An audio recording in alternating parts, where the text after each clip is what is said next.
Missas, catequeses, viagens, atividades comuns de um Papa que o mundo já está acostumado a ver. Mas ser o líder da Igreja Católica vai muito além disso. A posição ocupada pelo pontífice também é política.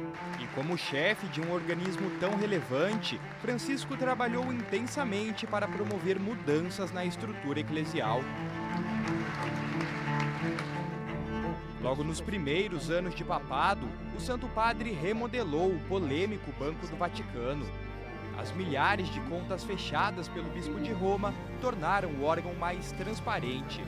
A Congregação para a Doutrina da Fé, rigoroso organismo da Igreja, teve sua função redimensionada.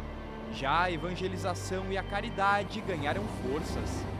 O sucessor de Pedro ainda foi o responsável por promulgar a nova Constituição Apostólica, a Predicate Evangelium, que reorganizou a Cúria Romana.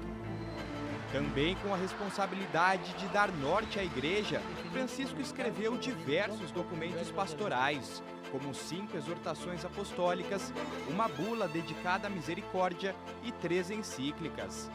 A mais recente delas, a Fratelli Tutti, indica ao mundo a fraternidade como o caminho para a prosperidade. Que texto profundo, que texto provocador, que texto provocador. Quer dizer, num tempo em que nós vivemos um sistema econômico tão destruidor como nós vivemos, tão desagregador, desagregador no sentido de descarte dos pobres, um sistema que não leva em consideração os pobres. O Papa Francisco consegue dizer, numa linguagem simples, questões tão essenciais, que é a questão de sermos todos irmãos. Mesmo atribuído de tarefas tão exigentes, o pontífice nunca perdeu sua postura leve, animada e carismática. Sua atenção sempre esteve voltada a inspirar todos aqueles que se dedicam à fé. O acolhimento é uma das missões mais nobres da Igreja, e o Papa sempre fez isso com a maior humildade possível. Não é nem um pouco difícil encontrar histórias de fiéis e religiosos que tiveram a vida transformada depois do carinho de Francisco. Histórias como a do Sidney, artista plástico que fez uma obra exclusiva para o Papa e pôde entregá-la em mãos. No encontro com ele, quando eu comecei a subir as escadas de mármore, ele estava um pouco acima, ele já fez um sinal com a mão, vem, vem, né? Falando, aí nós subimos a escada, eu, minha esposa e meu filho, e eu disse para ele, Francisco, também sou do fim do mundo, né? Porque ele costuma dizer, ele disse isso quando ele se apresentou como Papa, né? Aí ele sorriu, aí o Monsenhor, assessor dele, me apresentou, disse, aqui é o Matias do Brasil, né? Trouxe a obra para você. Aí ele falou, deixa eu ver, e começou a olhar o quadro, comecei a explicar como que o quadro foi feito, de mosaico, né? Com material reciclável, né?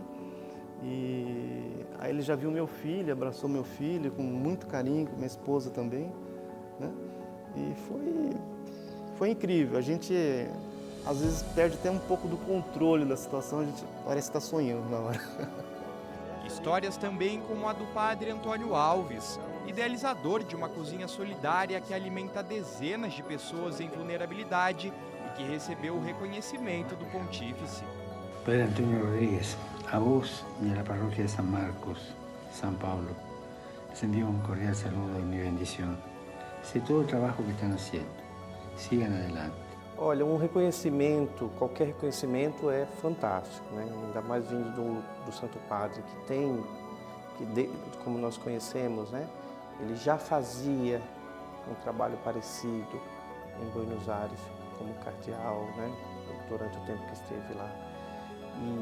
E sempre nos seus escritos, nos seus discursos, falava dessa necessidade de uma igreja em saída, de uma igreja que sai pelas ruas e que às vezes vai se acidentar, né? Vai encontrar situações delicadas. Então, foi motivo assim, não só para mim, mas para todos os voluntários, todas as pessoas engajadas, todos que contribuem, motivo de grande alegria. Diante de todos esses exemplos e de tudo que vimos, definir uma marca para o pontificado de Francisco é encontrar, mesmo em meio a diferentes opiniões, uma mesma visão: Um Papa que se faz presente para seus fiéis. Sua preocupação, certamente, com a renovação interna da Igreja, uma renovação de maior autenticidade na fé, na vivência da fé e um maior impulso missionário. Uma igreja não simplesmente voltada para dentro, para cuidar de si mesma, mas uma igreja que cuide da missão. Portanto, uma igreja uma igreja em saída, é a palavra dele. Há a preocupação com a proximidade com as pessoas, com os pobres, com a paz mundial, com a presença da igreja na sociedade, para que a igreja possa cada vez mais presente na sociedade, fomentar a justiça e a fraternidade. São preocupações muito marcantes. Então, dentro da caminhada como igreja, Santo Padre sintetiza um pouco as preocupações de hoje da sociedade. O Papa nos dá sempre essa imagem, né? Realmente de muito próximo, muito humano, né? E muito confiante, apesar dos desafios que enfrenta, né, no seu trabalho, sem dúvida nenhuma. Nós podemos imaginar quantos desafios, quantas preocupações que o Papa tem no seu coração. O que me impressiona sempre no Papa Francisco é a simplicidade dele, a inteligência dele de perceber os dramas humanos, os dramas espirituais, os dramas corporais, a simplicidade, um homem transparente no Evangelho, transparente. Tanto assim que às vezes, em uma outra expressão, depois alguém precisa lembrar o sentido e tudo mais, porque é transparente no seu dizer, é profundamente evangélico na sua colocação. Deus nos deu uma grande graça de ter Papa Francisco nesse tempo.